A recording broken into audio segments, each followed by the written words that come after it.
Good morning, hope you slept well. Today we shall look at Jesus' encounter with the leper, which is in Matthew 8, 1-4. Leprosy is the most terrible of all diseases in the ancient world. It begins by loss of all sensations in some parts of the body, progressive loss of fingers or toes, till a whole hand or foot may drop off. Its duration is 20 to 30 years and it ends with mental decay, coma, and ultimately death.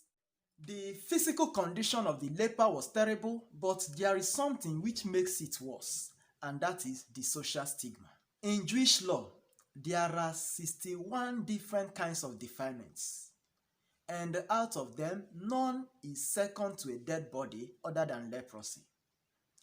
Those who suffer leprosy were completely banished from the human society. Compare Leviticus chapter 13, 45 and 46. And this was the kind of man that our blessed Lord touched today.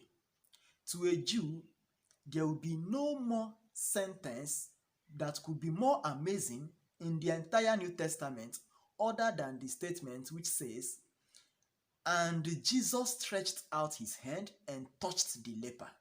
Matthew 8 verse 13.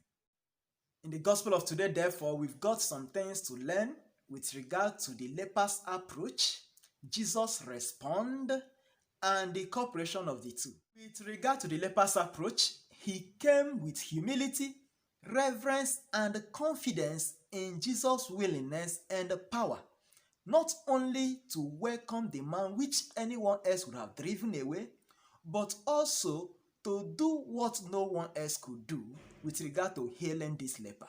The lesson, therefore, is that no one should feel himself too unclean, either incurable in body or unforgivable in soul, while we still have Jesus as our Lord and Master to care for us. Now, with regard to Jesus' response, which was that of compassion, it teaches us that the only obligation in life is to help, and the only law is to love. So, the true Christian should be courageous enough to break any convention or to take any risk in order to help a fellow man who is in need, provided it is not sinful, for the end cannot justify the means.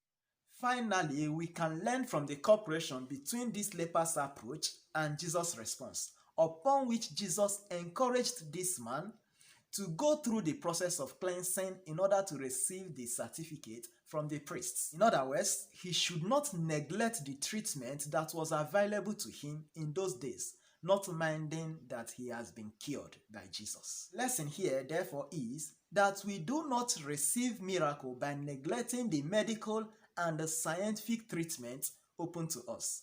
These are ordinary gifts upon which God's grace is made manifest. Therefore, a miracle does not come by a lazy waiting upon God to do it all. Rather, it comes by the cooperation of a faith-filled efforts of man and the illimitable grace of God. Let us learn to make good use of the two, our intellect and God's grace. God bless you.